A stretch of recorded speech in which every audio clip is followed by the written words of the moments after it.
Kalau misalnya kita berpikiran bahwa kita bisa kaya dari nggak membayar duit pada negara, itu sudah merupakan pemikiran yang salah.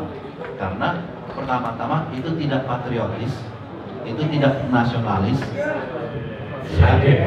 dan Anda nggak akan bisa berkembang dengan mindset demikian. You have to pay your dues to the country.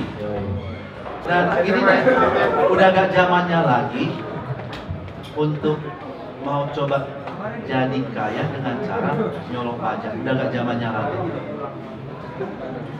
Salah satu alasan terbesar, salah satu alasan utama kenapa kita tidak melihat banyak investor asing masuk ke startup adalah kurangnya corporate governance.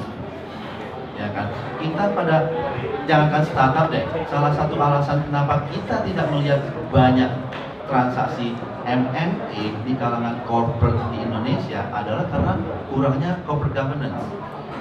Saya sering melakukan pitching bareng dengan investor asing untuk invest di perusahaan Indonesia.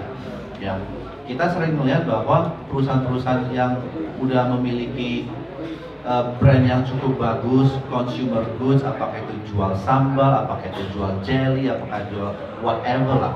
Ya. Saya sering pitching bareng dengan investor asing, apakah itu venture capital, apakah itu private equity, dan mencari, bertemu, berdiskusi dengan pemilik perusahaan-perusahaan ini dan menyatakan minat kita untuk melakukan investasi strategis di perusahaan Bapak A, Bapak B, Bapak C, Bapak D, dan sebagainya.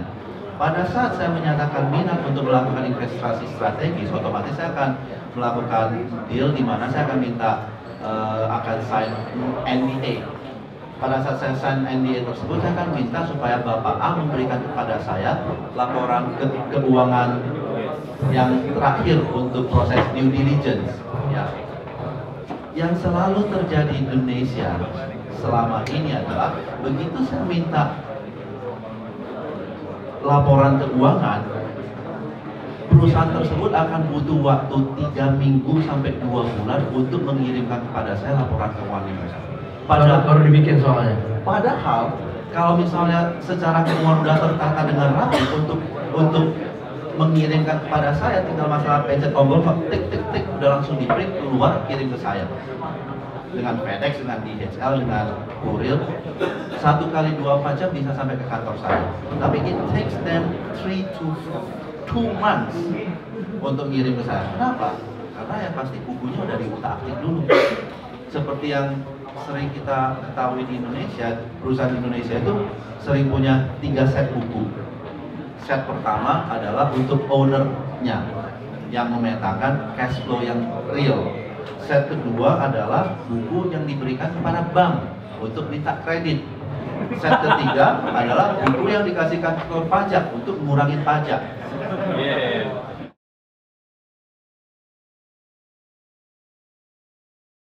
Gampang. Baik-baikin teman kamu yang di jurusan keuangan, minta mereka bikinin buat kamu. Yang simple aja. Karena ujungnya kalau misalnya seperti saya, sekarang buat saya sendiri, saya udah ada portfolio 7 atau 8 perusahaan, dan sebagian adalah kreatif. Saya punya digital agency, saya punya branding agency, saya juga punya financial service company, saya punya Autopedia punya saya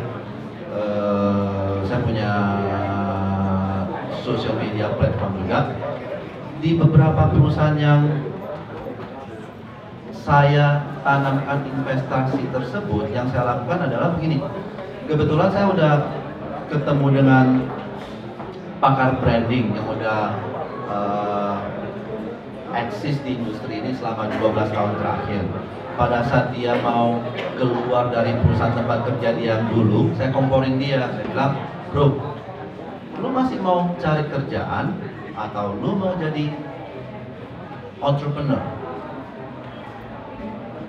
Awalnya dia memang masih ragu-ragu, akhirnya saya bilang ke dia, ini deh, gua modalin, ya, yang penting bisnis plannya jelas, lu mau narik gaji ke apa, tapi you are a co-owner of the company.